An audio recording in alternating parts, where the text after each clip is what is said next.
I found out my wife was cheating, so I gave her the divorce she never expected. I spent 20 years loving my wife, Jessica, with everything I had.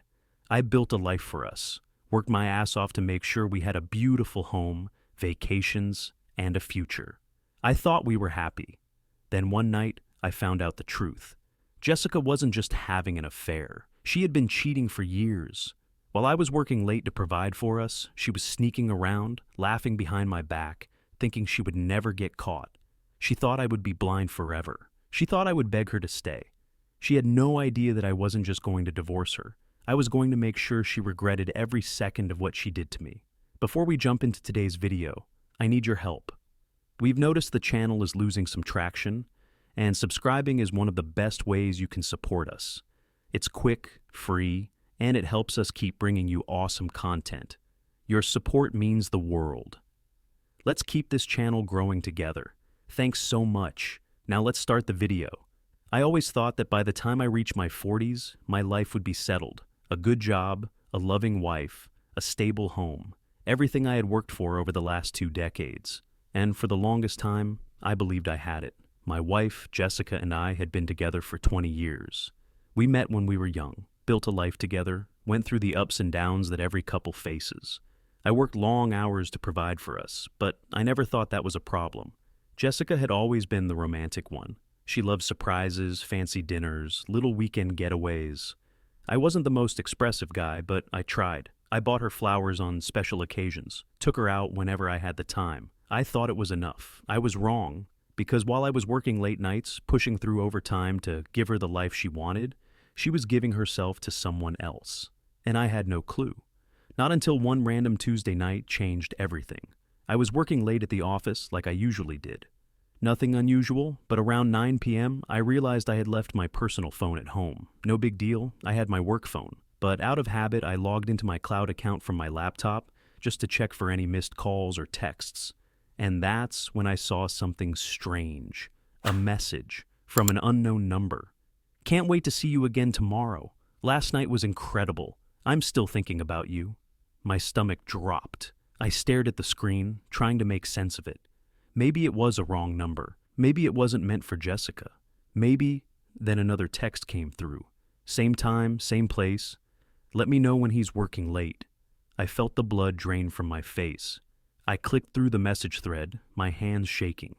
There were dozens of messages, weeks of them. Jessica had been seeing someone else behind my back. And from the way they talked, this wasn't some new fling. This had been going on for a long time.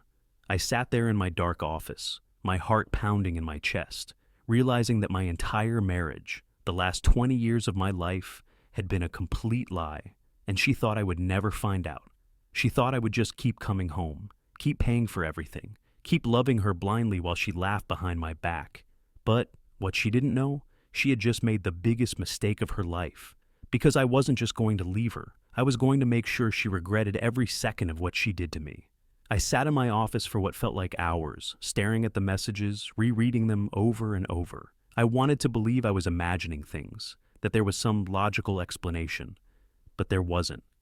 Jessica had been cheating on me for months, maybe even years. And the worst part?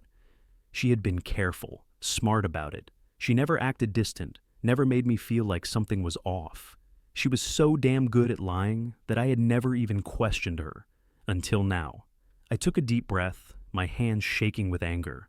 I had 2 options. I could confront her tonight, demand the truth, listen to her lie straight to my face, or I could let her keep thinking she was in control, let her believe I was still in the dark, and that was the move I decided to make. Because if Jessica thought she was so smart, if she really believed I was just another clueless husband, she was about to find out just how wrong she was. That night, I came home like nothing was wrong. Jessica was already in bed, scrolling through her phone, looking up with a sweet smile the moment I walked in. "Hey, honey," she said, stretching. "You worked late again?" I forced myself to smile back. "Yeah, got caught up at the office." She sat up, patting the bed beside her. "Come lie down. You must be exhausted." I climbed into bed, acting completely normal.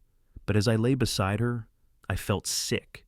This woman, the one I had built my life with, was lying right next to me, knowing damn well she was planning to sneak off to another man tomorrow, and she wasn't even bothered by it. I turned off the lamp, my voice steady. "I have a surprise for you tomorrow." She giggled, snuggling closer. "Oh? What is it?" "You'll see," I whispered.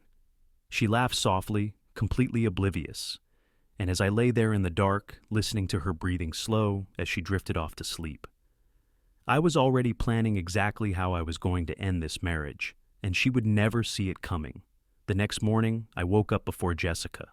She was still curled up under the covers, completely unaware that everything had changed. I got up, showered, made coffee, acting normal, playing the part.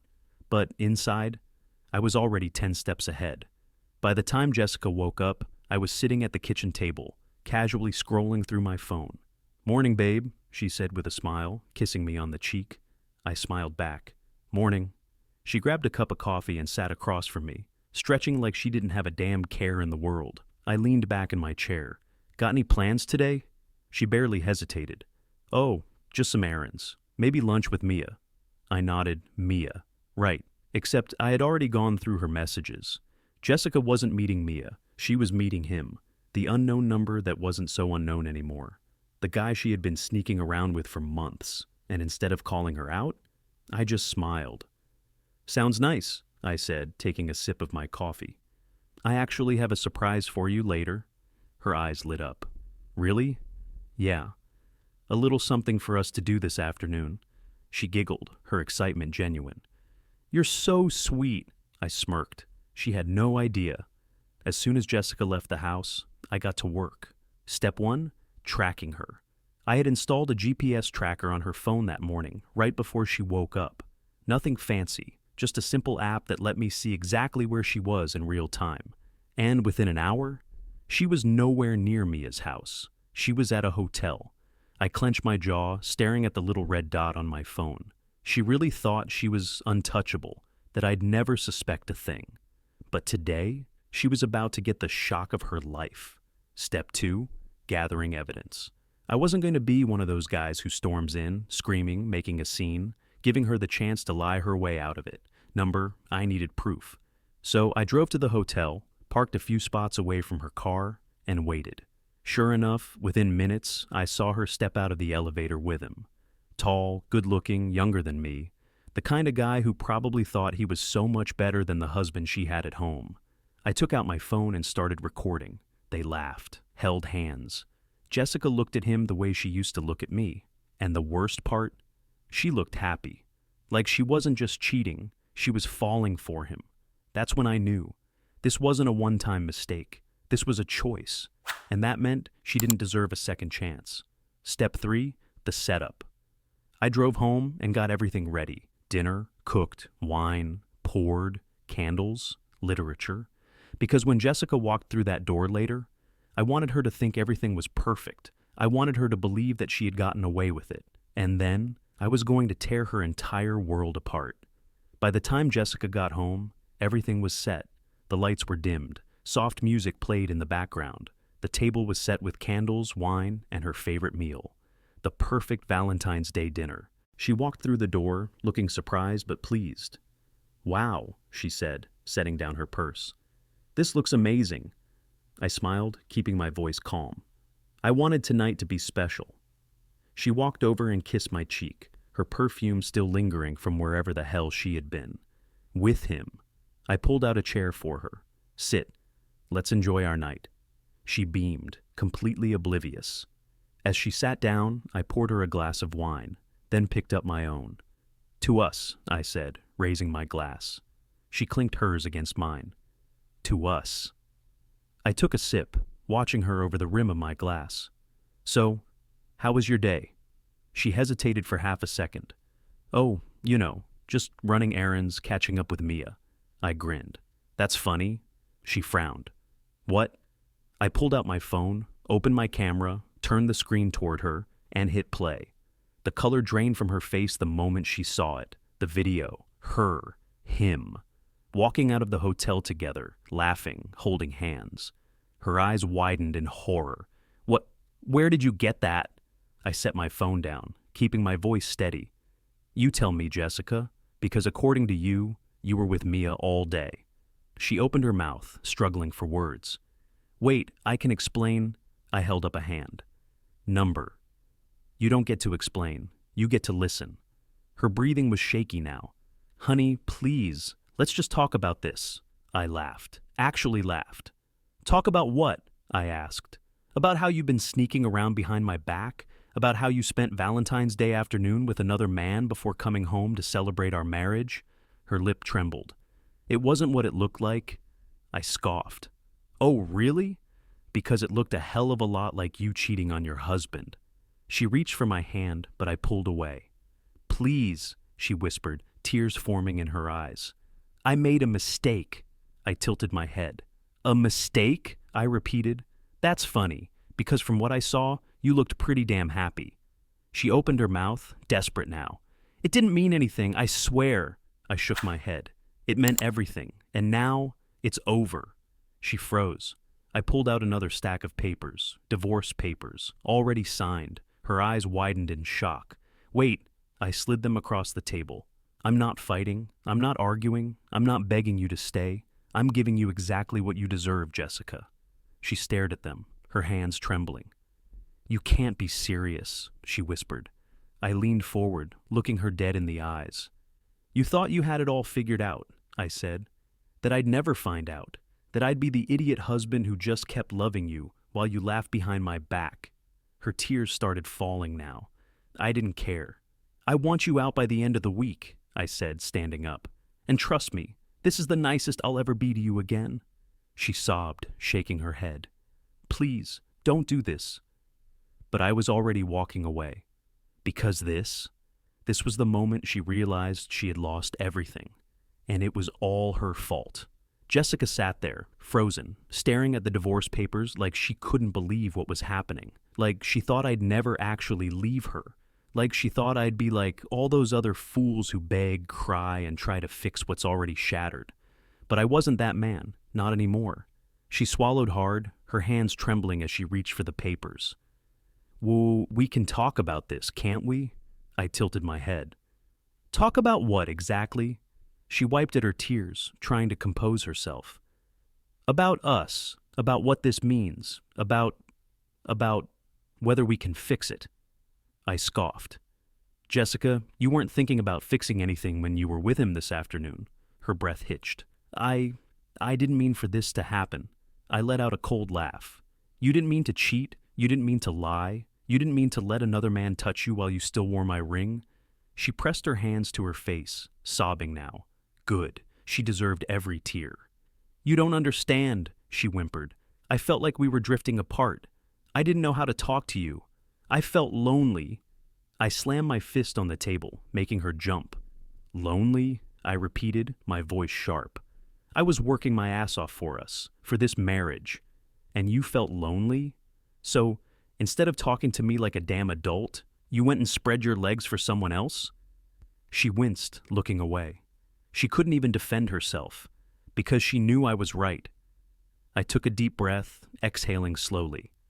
Here's what's going to happen, I said, keeping my voice steady. I already spoke to my lawyer. You're getting exactly nothing. Her head snapped up. Wait, what? I leaned forward. You heard me. No house, no alimony, nothing. You made your choice, Jessica, and now you get to live with it. Her face crumbled. You can't do that. We built this life together. I smirked. Number, I built this life. You were just enjoying the benefits while sneaking around behind my back. She shook her head, panic setting in now. Please, honey, I don't want to lose you. I crossed my arms. You already did. Her shoulders started shaking. I don't have anywhere to go. I shrugged. Not my problem. Maybe your little side piece can take you in. She let out a choked sob. For the first time, she was really seeing it.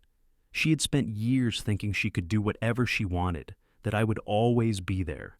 Now, she was alone, and it was her fault. Over the next few days, she begged me to reconsider. She tried every trick in the book. First, it was the tears. Then, it was the apologies. Then, when that didn't work, the anger. You're a heartless bastard, she spat one night as she packed her bags. You're really just throwing away 20 years over one mistake? I laughed. A mistake? That's funny. Because from what I saw, it looked like a choice. Her jaw clenched. You'll regret this. I smirked. No, Jessica, you will. And the best part? I was right. Because not even a month after she moved out, she learned the hardest lesson of all. Jessica moved out a broken woman. She didn't get half the house. She didn't get spousal support. She didn't get a damn thing except the reality that she had destroyed her entire life for a fling. And the best part, her side piece, he didn't want her either. I found out through a mutual friend that things didn't work out the way she expected. Turns out, the guy she had risked 20 years of marriage for wasn't interested in a real relationship. He liked the thrill, the sneaking around, the excitement of being with a married woman. But when she was single, she was just another divorced 40-year-old woman with nowhere to go. Not so fun anymore, huh? One day she called me. I almost didn't answer, but curiosity got the best of me. Hello, I said, keeping my voice cold. She hesitated for a moment before speaking. I wanted to talk, I smirked. Oh? About what? How much better your life is without me? She let out a shaky breath. I made a mistake. I laughed. Actually laughed. No kidding. I miss you, she admitted, her voice small. I miss us. I miss everything we had. I leaned back, shaking my head. Jessica, let me ask you something. She sniffled. What? If I had been the one who cheated, if I had been the one sneaking around behind your back, humiliating you, would you take me back? Silence. She didn't answer, because she knew the answer. I chuckled. That's what I thought. She let out a small, desperate sob. I don't know what to do, Paul. I smirked. Not my problem, sweetheart. Then I hung up, blocked her number, and never looked back. That was the last time I ever spoke to her. She lost everything. The house, the security, the life I built for us. She went from being a respected wife of a successful man to a woman that everyone pitied. And me? I moved on, I traveled, met new people, started actually enjoying my life again. Because the truth is, sometimes losing someone isn't a loss at all. It's a damn blessing. Some people don't appreciate what they have until it's gone. Jessica thought she could cheat, lie, and get away with it. She thought she was untouchable. But the truth, the moment she lost me, she lost everything. And I walked away with my dignity, my freedom, and a life 1,000 times better without her. Have you ever had someone betray you, only to regret it when it was too late? Drop your stories in the comments. I'd love to hear them.